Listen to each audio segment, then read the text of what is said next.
अपनी ड्यूटी को भी अंजाम दें, क्योंकि काम की जरूरी है। अगर काम ना लगेगा तो बच्चे कैसे पढ़ेंगे?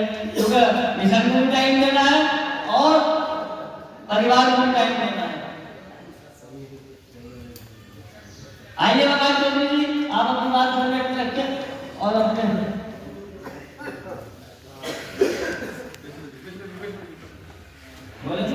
इनका भी फोटो लगोगे तो देखो आएगा तो सामने सोशल मीडिया शुरू कर देंगे।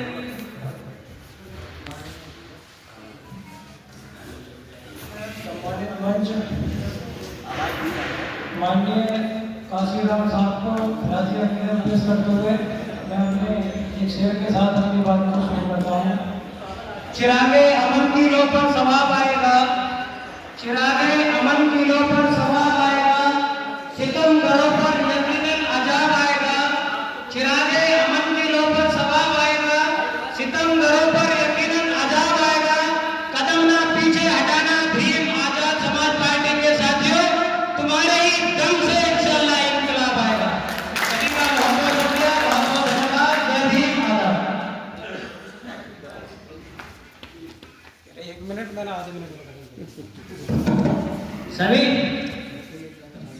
अब इसी कड़ी को आगे बढ़ाते हुए मैं सर्वोच्च से दरखास्त करूंगा वो आए और हमारे उस्मान सेठी साहब मुख्य अतिथि जी का स्वागत करें।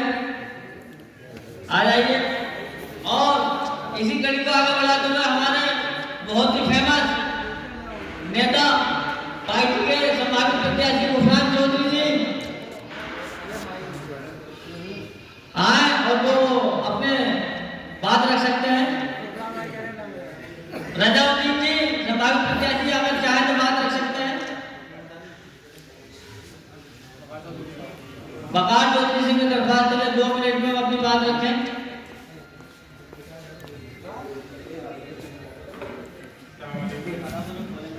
जय भीम। आज गांधी की जयंती पर सभी को पेश करते हुए और हमारे जितने भी महापुरुष सभी को अकीदत पेश करते हुए और जितने भी हमारे वक्ता बैठे हुए हैं नेतागण मंच पर सभी को सम्मान साथी और जितने भी हमारे साथी आए हैं बाहर से सभी को स्वागत है।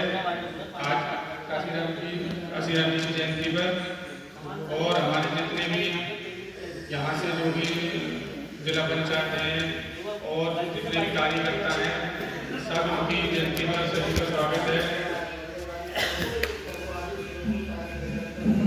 एक शेर के साथ में अपनी बात को करता हूँ। कुछ देर की खामोशी है फिर शोर आएगा, कुछ देर की खामोशी है फिर शोर आएगा, अभी तो जाने का वक्त है, हमारा दौर आएगा इंशाअल्लाह।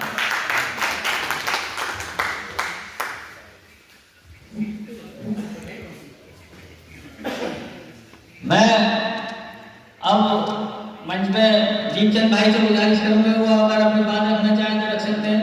और हमारे पुराने साथी एमसी जी से मैं दरख्वास्त करूंगा वो मंच पे आए और 2 मिनट अपनी बात रखें। मैं तय पैसे क्रिकेट प्रधान जी से मैं अपनी दरख्वास्त करूंगा वो आए।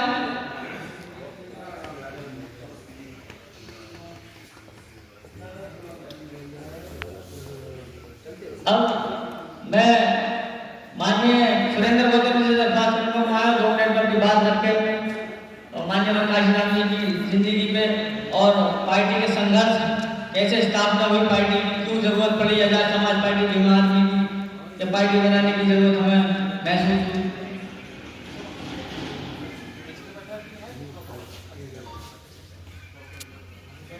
बाबा साहब डॉक्टर भीमराव अम्बेडकर जी को श्रद्धा के समर्पण करते हुए बहुजन समाज में जन्मे संतों गुरुओं महापुरुषों को श्रद्धा के समर्पण करते हुए आज 15 मार्च के जन्म लेने वाले हमारे महानायक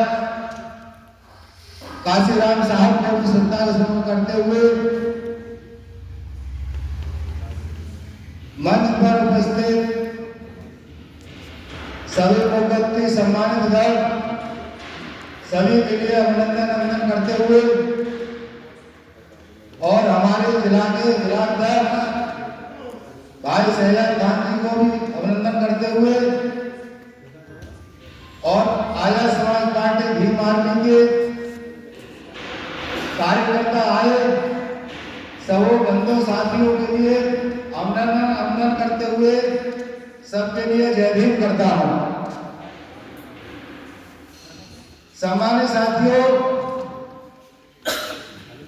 15 मार्च 1934 के लिए ग्राम खासपुर, जिला रोपा, पंजाब प्रांत में मानवर काशीराम साहब का जन्म हुआ।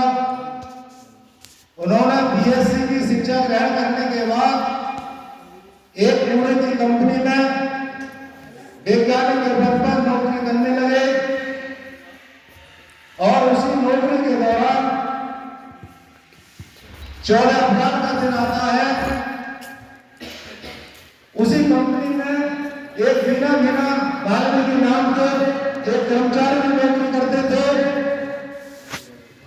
तो बीना वाल्मीकि जी ने साहब से कहा कि कल हम 14 अप्रैल के दिन छुट्टी के दिन मनाएंगे, बाबा साहब की जयंती मनाएंगे और कल हम नहीं आ पाएंगे।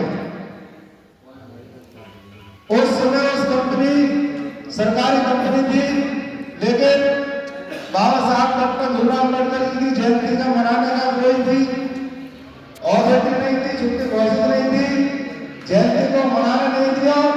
और दीना बहना वाल्मीकि जी ने मानवर काशीराम साहब से कहा कि साहब, आज जो हमारे लिए जो पढ़ने लिखने की आजादी मिली है, जो नौकरी करने की आजादी मिली है, वो डॉक्टर भीमराव अम्बेडकर जी से मिली है।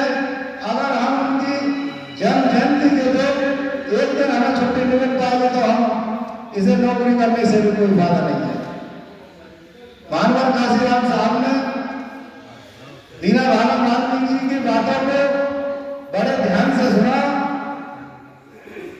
और दीना वाल्मीकि जी ने एनियल कास्ट के नाम से एक पुस्तक भेंट की।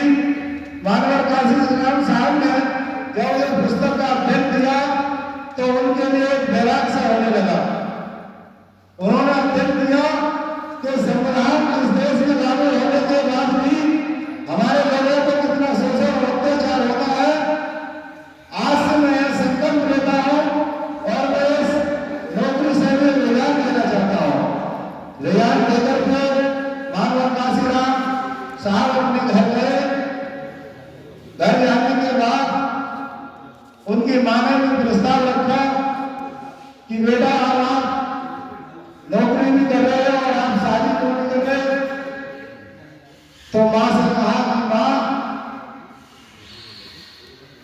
मैं पूरे उम्र अपनी शादी नहीं करूंगा, न किसी संपत्ति में हिस्सा लूंगा, ना किसी परिवार के मौत में शामिल होगा और न ही मैं किसी से कोई रिश्तेदार का संबंध चलाऊंगा।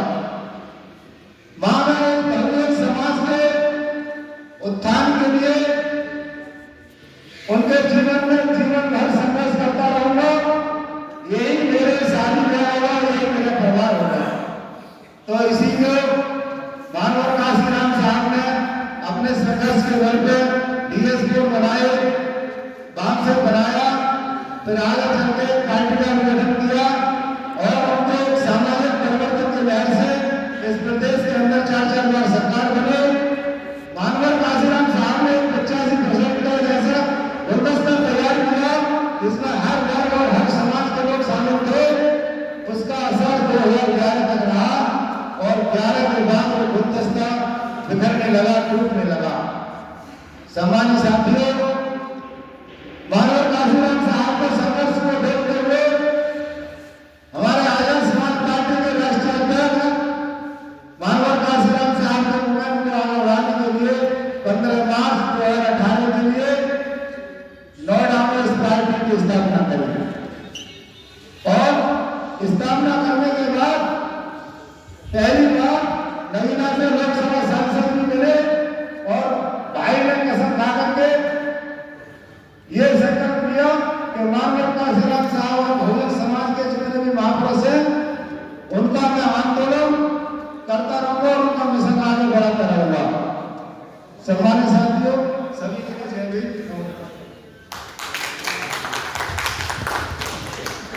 इसी कड़ी को आगे बढ़ाते हुए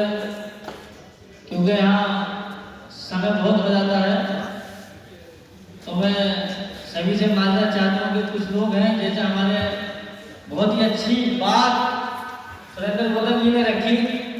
सिर्फ और सिर्फ दो लोग मौजूद आज के प्रोग्राम के हैं, उसी में आपने बात रखी और तकरीर करी, रोशनी तारीफ दोनों में आपने हालात बताए कि कैसे पार्टी की स्थापना हुई और माननीय काशीराम जी ने कैसे हमारे संघर्ष करके बहुजन समाज को आगे बढ़ाने का काम किया।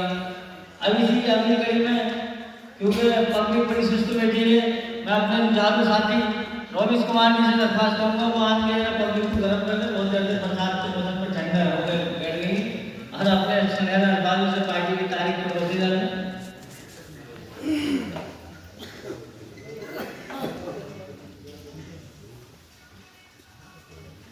धन्यवाद हमारी तरफ मौर्य जी। सबसे पहले करुणा के सागर भगवान बुद्ध को नमन करते हुए भारतीय संविधान के निर्माता परम पूज्य बौद्धेश्वर बाबा साहब को नमन करते हुए और आज ऐसे महामानव का जन्म हुआ था जिन्होंने बहुजन समाज को राजनीति का रास्ता देकर इस बहुजन समाज को 4 बार शासक बनाया, तो उनका नाम मैं अति सम्मान के साथ लेना चाहूंगा माननीय काशीराम साहब के लिए बहुत ही दिल की गहराइयों से जो हमारे लिए उन्होंने यहाँ तक पहुंचाने का काम किया, उन्हें कोटि कोटि नमन। और आज आजाद समाज पार्टी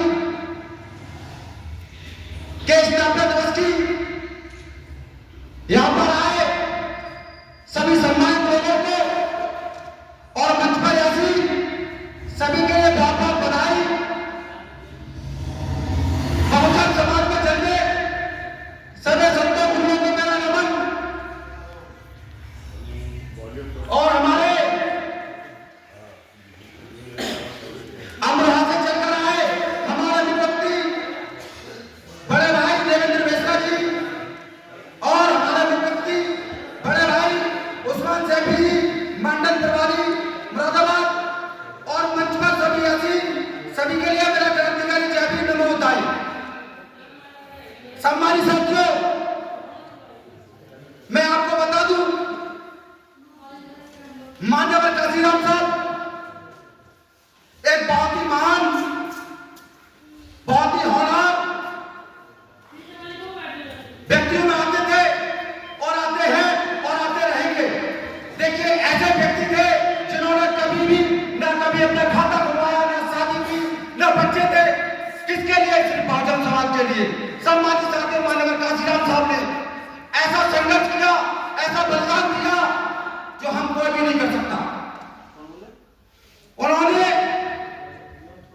किसी भी प्रकार का कोई लालच उनको नहीं था कि मुझे पैसा कमाना है, मकान बनाना है। उन्हें लालच था तो बहुजन समाज को शासक बनाने का। तो सम्मानित साथियों, मैं आपसे एक ही बात कहूंगा कि लगातार आजाद समाज पार्टी भीम आर्मी के लिए काम करते रहो, लगन से काम करते रहो और माननीय काशीराम साहब का एक बार दोबारा से हमें सपना पूरा करना है और बड़े भाई चंद्रशेखर आजाद के लिए इस प्रदेश का मुख्यमंत्री बनाना है। मैं अपनी बात को राम लेता हूं। सभी के लिए क्रांतिकारी जय भीम नमो होताई। अब मैं इसी घड़ी को आगे बढ़ाते हुए मंडल संयोजक किसान संघ गौतम जी को दरख्वास्त करूंगा कि वो आए और अपनी बातों से पार्टी की तारीफ के बारे में माननीय काशीराम जी के संघर्ष के बारे में। लेकिन उनसे भी एक दरख्वास्त है कि वो समय का विशेष ख्याल रखें।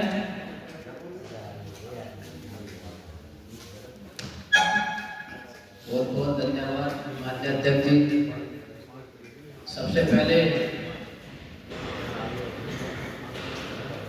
बाबा साहब भीमराव अम्बेडकर जी को नमन करते हुए